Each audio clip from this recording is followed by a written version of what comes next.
Il y a quelques jours, un lieu étonnant en plein cœur d'Issy-les-Moulineaux fêtait ses 100 ans. La maison Legrand, nichée dans le chemin des vignes. La maison Legrand, ce sont des vignes, un restaurant, une boutique et surtout une cave étonnante. 4000 m² dans une ancienne carrière de craie chargée d'histoire. Nous sommes à Issy-les-Moulineaux depuis 1912, mais nous avons acheté ce lieu en 1975. Nous avons acheté à la Société française du champignon. Précédemment, il y avait des champignons. Avant, il y avait des abris pendant les guerres. Et encore avant, on extrayait la craie, le blanc de Meudon, pour faire le ciment, pour faire le blanc d'Espagne, le mastic à carreaux, la craie d'école. Pour ce centenaire, la maison Legrand avait organisé une grande vente aux enchères de ses plus belles bouteilles, offrant l'intégralité des sommes récoltées à l'association Dunes d'Espoir. Mais les visiteurs ont également pu rencontrer une trentaine de vignerons qui avaient fait le déplacement pour venir présenter leur production au cœur de ce site mythique.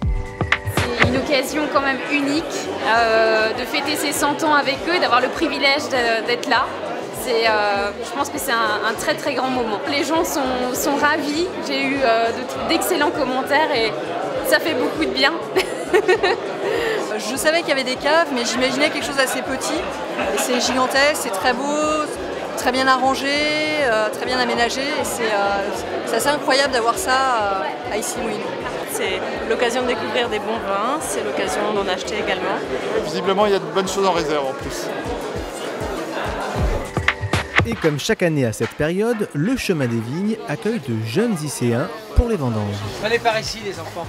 Tous les ans, c'est une classe de CM2 d'une école d'Issy-les-Moulineaux. CM2 parce qu'au niveau pédagogique, ils comprennent parfaitement et en plus, ils ont une certaine indépendance. Donc on peut les laisser courir dans les vignes, cueillir, ramasser, goûter. C'est les 20e vendanges après une interruption de 80 ans, puisque les vendanges ont arrêté à peu près au moment de la guerre 14. Voilà. Eh bien, vraiment une transmission de messages, quoi. C'est-à-dire qu'on prend un message et on le passe aux autres, c'est la récolte. C'est la récolte, c'est le renouveau, c'est la renaissance, c'est la vie, quoi, voilà.